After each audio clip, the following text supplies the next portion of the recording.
curri la siiyey shahaado jaamacadeed kadib markii uu 4 sano soo xaadirayay jaamacadda.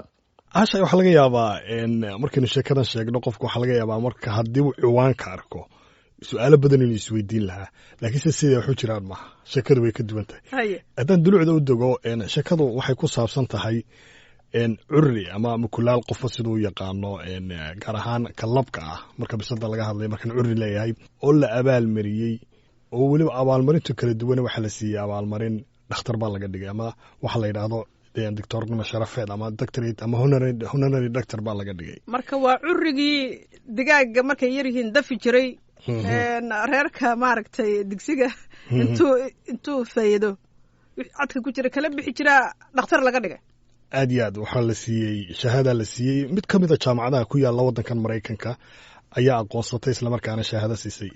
cashay saa tilmaantay markaan bilowgii sheegayan lahaa qofku wax laga yaabaa inuu si kale u arko haddii aynu maqli jirnay amaba qofku uu sawran lahaaba currigaasi waxaa lagu abaalmariyey shaqo culus oo guriga ka qabtay oo jiirkii ama dooligii intuu la dagaalamay uu gurigii ka dhigay meel nadiif oo aan jiir lagu arkayn ama dooliga ka caagan ayaa kadibna la abaalmariyey hadduu qofku ka fikiri lahaa wax kale lagu abaalmariyey. waa gartay marka currigani wuxuu ku noolaa haddaan sheekada hoos ugu sii dego meel aan ka fogeyn haweeney baa ku haysatay meel aan ka fogeyn albaabka laga galo jaamacad ku taalla gobolka Vermont ee waddankan Maraykanka. currigaasi ilaahay amarkiisa wuxuu qabatimay islamarkaana caado u noqotay in sida ardayda u tagaan jaamacadaasi u tago.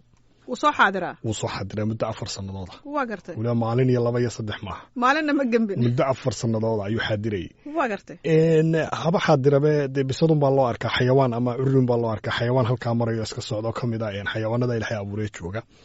wuxuu aad ula falgalay dadkii iyo weliba ardaydii jaamacadaasi wax ka dhiganayay. saaxiib buu la noqday way qaadaan boorsooyinkooda ay dhabarka ku wataan buu koraa meeshay tegayaan buu la tagaa wareegga jaamacadda kambaska ay ku fadhido ayuu kolba xafiiska la tegayo qolow raacaa sawray la galaan caan buu noqday qof xubin ka mida wuxuu noqday dadka dhigtay jaamacadda. waa gartay ayuu noqday xayawaankaasi amaba currigaasi. kadib markii muddadaas soo socotay haatan jaamacaddii waxay garatay in la abaal mariyo ardaydii oo qalin jabinaysaa uu la qalin jabiyo. lagama tegi karaa la yiri. lagama tegi karaa la yiri. xeera ka yaala. marka cashay currigani arrimaha cajiibka ah ama sheekooyinkiisa ku duugan ardaydaasi way kaxeeyaan meel walba way geeyaan. haweeneyda iskale oo la yidhahdo Ashley Dow kama fogo wax badan oo albaabka sayna tilmaanay laga soo galo jaamacadda ay degan tahay. iyada laftirkeeda markuu ka maqnaado gurigii ay muddo weydo waxay ku qasbanaatay inay ardayda xiriir la samayso oo ay nambarkeeda hayaan. waxay u sheegtay ballan kula gashay haddii 5 galabnimo ay gaadho wixii ka dambeeya oonu guriga joogin ood meelaha ku aragtaan bilaa calaykum ii soo sheega. waa marka iskuulkii laga baxo ama jaamacaddii marka laga sii baxayo dee dhulku soo madoobaanayo 5 galabnimo hadday gaadho oo isaal dhaafto igu soo sima marka ardayduna ballankaa way oofiyaan nambarkeeda waa hayaan sawir bay soo qaadaan ama qoraal bay soo diraan text message waxay dhan ninka odaygalkan jooga xaaladiis waa okay xaaladiisna waa okay ii soo qaaday tiraa waa la soo qaaday guriga loo keena. waa cajiib marka intaas markuu ardayda dhex joogo uu fasalkii la tagaayo cafeterigii uu la tagaayo librarygii meel walba maadaama uu raacayo intaas uu la socdo muxuu qabanaya currigu. ardayda xiisa ay u qabaan waxay sameynayaan iyaga kolba qof baa qaadaya oo dhabta ku haynaya oo salaaxaya kolba mid baa soo hor la gelaya mid baa muuqaal ka duubaya isaguna intaasuu isku bedbedelaya waxa laga yaabaa qoladan uu ka tegaya qolo kaloo usii socota kalaas kale usii raacaya oo sii tegaya. marka inta badan dee dabcan way garan karnaaye dee casharna ma dhiganayo ficil kalena ma samaynayo intaasunba ku qaadan jiray. shay waxaa xusid mudan currigan oo magaciisa la yidhaahdo Dow waxaa la yidhaahdaa Max haweeneyda maxaan ku idhaahdaa haysanaysay baa Ashley Dow la marka isagana magaca ay u bixiyeen waxa weeyaan Max Dow ayaa loo bixiyey. waa gartay ninkan odayga ahaa Mr Max dabcan waa xayawaanadii kale iska hortegayaan is waajahayaan.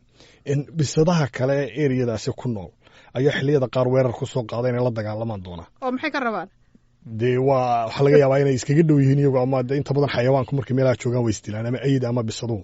waa gartay ardaydaasi 24 saacadood way ilaalinayaan haddii mid ka mid a bisadaha halkaasi jooga ay ninka odaygaa soo weeraraan ardayda ay ilaalinaysa. marka koox buu samaystaba iyagaa difaaca. marka waxa ma soo gaadhaan.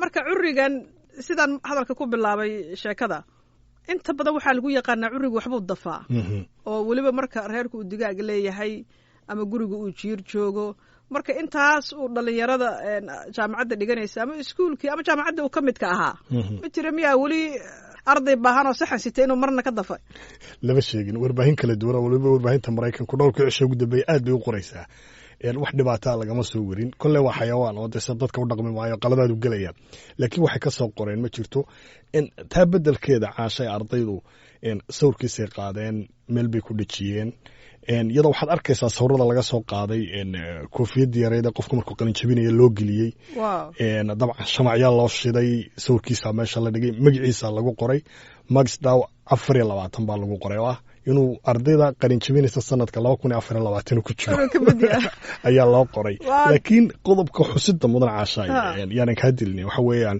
ardaydu hadday qalin jabinayaan oo qalin jabintoodu dhacday in qalin jabintoodaasi waxaa la isla gartay maamulka jaamacaddu inaanu imanin oo ka qayb gelin laakiinse shahaadada waa loo sameeyey haweeneydii lahayd ayaa loo dhiibay